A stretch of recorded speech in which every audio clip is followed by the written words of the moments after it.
Di sini saya akan menjelaskan tentang pengertian aset tetap. Jadi, apa aset tetap itu?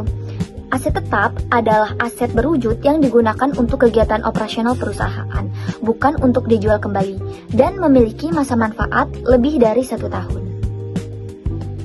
Selanjutnya, saya akan menjelaskan tentang syarat aset tetap. Yang pertama itu digunakan untuk operasional perusahaan.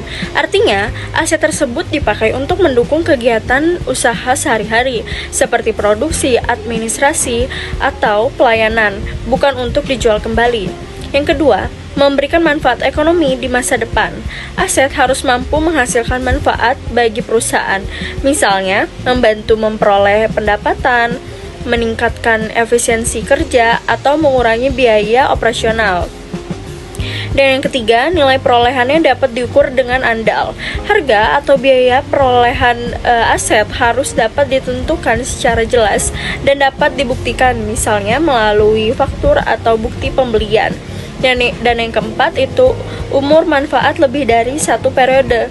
Aset digunakan dalam jangka panjang, yaitu lebih dari 1 tahun atau 1 periode akuntansi, sehingga tidak langsung habis digunakan dalam waktu yang singkat. Ini saya akan menjelaskan mengenai kelompok standar auditing terdiri dari 3 pilar utama auditing yang akan kita bahas hari ini. Yang pertama, standar umum. Jika kita bicara tentang pilar ini, siapa sih sang auditor itu? Dan standar ini itu bersifat pribadi. Seorang auditor harus memiliki 3 hal mutlak. Yang pertama, kompetensi. Anda tidak bisa memeriksa apa yang Anda tidak mengerti. Kalian adalah harga mati. Kedua, independensi. Ini adalah jantungnya profesi. Auditor tidak boleh memiliki kepentingan apapun dengan kalian agar opininya murni dan objektif. Yang ketiga, kecermatan profesional. Auditor harus bekerja dengan due care, teliti, dan memiliki rasa skeptis yang sehat. Dan yang kedua, standar kerjaan lapangan. Di sini audit bukan hanya menghitung angka, melainkan sebuah strategi. Kita mulai dengan perencanaan dan supervisi. Audit yang baik dimulai dari perencanaan yang matang. Lalu auditor harus memahami struktur pengendalian intern perusahaan.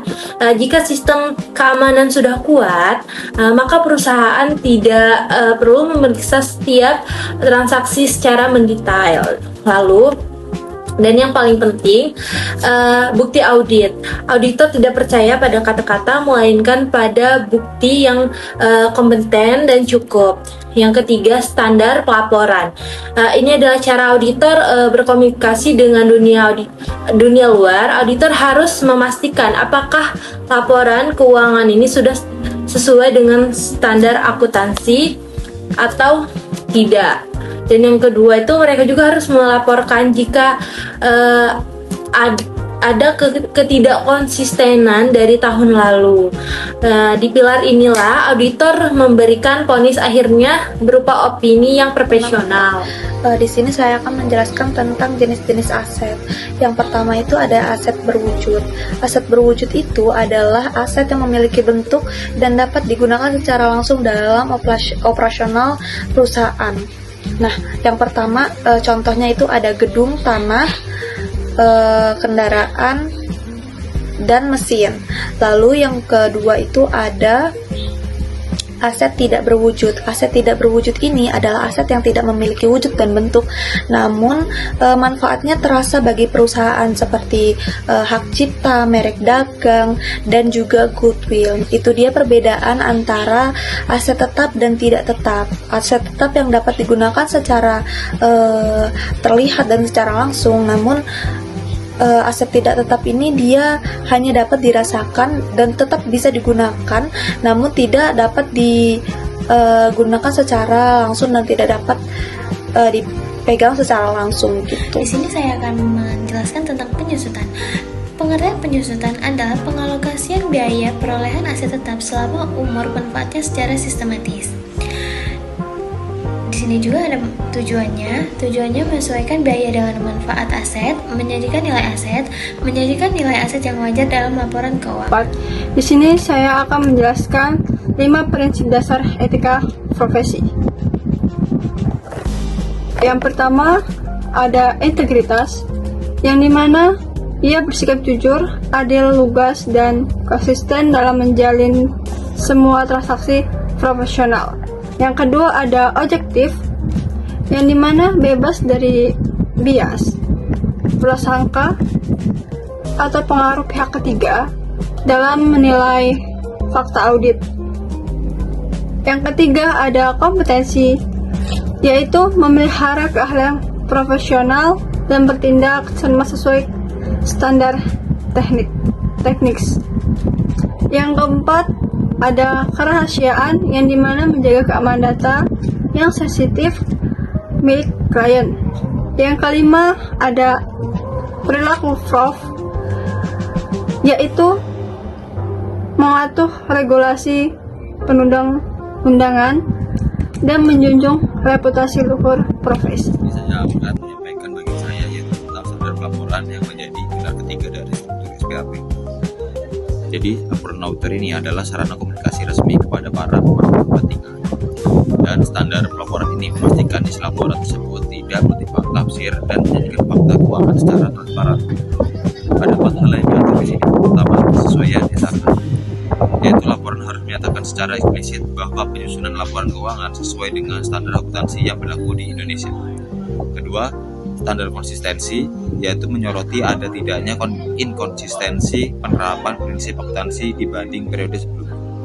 Ketiga, ada kecukupan pengungkapan, menilai apakah informasi di dalam catatan atas laporan keuangan tersebut sudah cukup lengkap.